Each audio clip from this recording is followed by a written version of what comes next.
Well, what I got here in the shop is my 1940 Farmall H.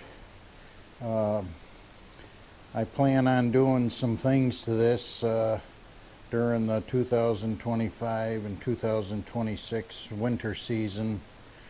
I use this tractor quite a bit. I have a 5-foot brush hog that I pull behind it to keep the grass down in a field on my property, and so it gets used quite a bit. As you can see here, I do have the front end tore apart. I haven't had this in the shop that long, just about a week, and the first thing I really wanted to tackle on this was the steering. It was very, very sloppy, and you noticed it on bumpy ground. I don't take this on the road. I did take it on the road once or twice just to try it out, but you can't really put it in 5th gear and go all out. It just, the front end was too wobbly. But on a good note, I have gone through, when I bought this tractor a couple of years ago, I did go through and do all the wheel bearings and repack them and everything, so that's really good. And also the bushings for the wheel spindles, both of these are in good shape. So I'm glad I don't have to pull those apart. This tie rod end here, I was able to always keep this one tightened. The one on the left side, however,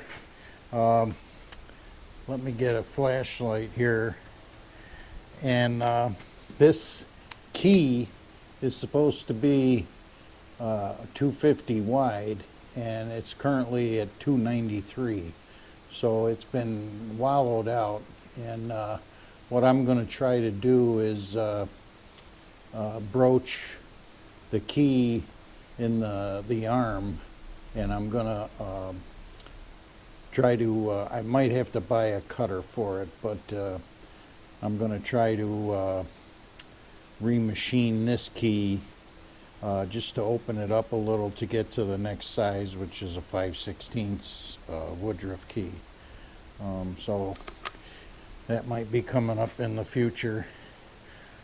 So yeah, there's quite a few things I want to do this. A lot of little things. Like for instance, I'd like to update this hydraulic pump here, the way it's driven. I put a Denso single wire alternator on this, and had to make this 2-step pulley to drive the hydraulic pump off the alternator, which it's been working fine. I mean, it's not doing heavy lifting. I mean, the 3-point hitch lifts the brush hog up fine, no issues. But I'm just not happy with this setup, and I'd like to get the Denso tucked back in, and so I can get the hood on. And right now, the hood that I have on here, someone had cut out. They had a Delco single wire alternator on there, and they chopped out a big portion of the hood. So I'd like to get, I might have to find another hood, but I'd like to get that Denso tucked under there, and you won't be able to see it when the hood's on. This does have power steering on it.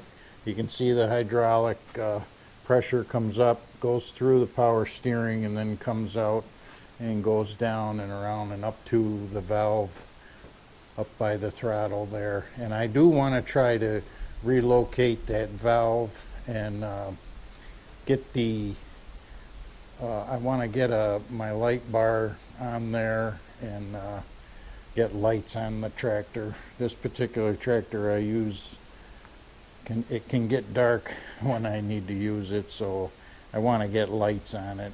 And so let's see, what else do I want to do? I went over the gaskets. I do want to drop the oil pan on this too, clean everything out and inspect the lower end and see how it is. Like I said, the new gaskets to get rid of all these little seeping leaks. Here you can see the serial number on the engine block and the serial number on the tag. There it reads FBH 19629. So that serial number there and the serial number on the tag might be a little hard to see here.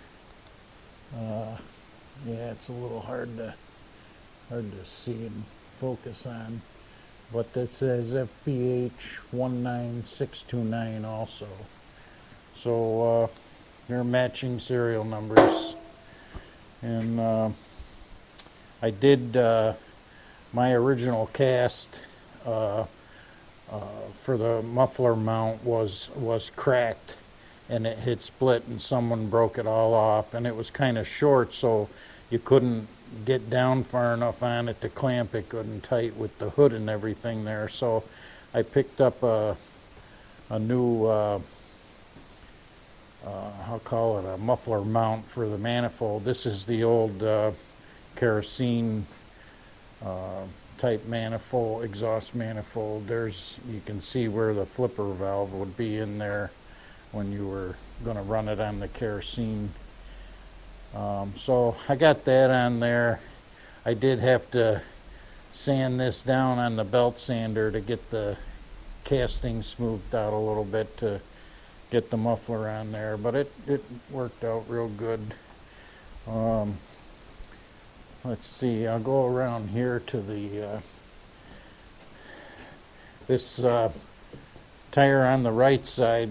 Not too long after I bought the tractor, I sprung a leak in the rim. The rim was rotted right out, so I did find two rims at a local tractor tire place here in New York, and I did wind up buying the two new rims, and I put the one on, but I still have another rim I got to do for the left side, and you can see that one's seen some better days too, so I'm sure it's not too far behind the right side.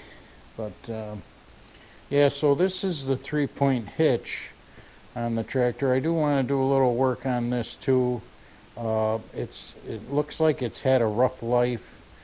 Some of it is kind of bent out of shape a little bit here, and I do want to get that gone through. Other than that, it works really well. I'm very happy with how it works with the 5-foot brush hog. But yeah, so there's a lot of little things I'm going to do. I did have a friend of mine that has a shop here not too far from where I live that rebuilds starters and alternators and generators, and it's a third generation business, and he went through this starter for me. I was having a little trouble with it, and it had the old style Bendix in it, and he updated that for me, so it's all been gone through. So yeah, that's the 1940 Farmall H shoehorned into the shop. My wife helped me get it in here, and to get it around the corner here, I put the front end on those little skates, those dollies, and that way I can get the back end of the tractor tucked it part way in there, and then use the skates and the left and right brakes on the tractor to straighten her out and get her back into position. So it's going to be nice having this in here and getting a lot of these little things cleared up. So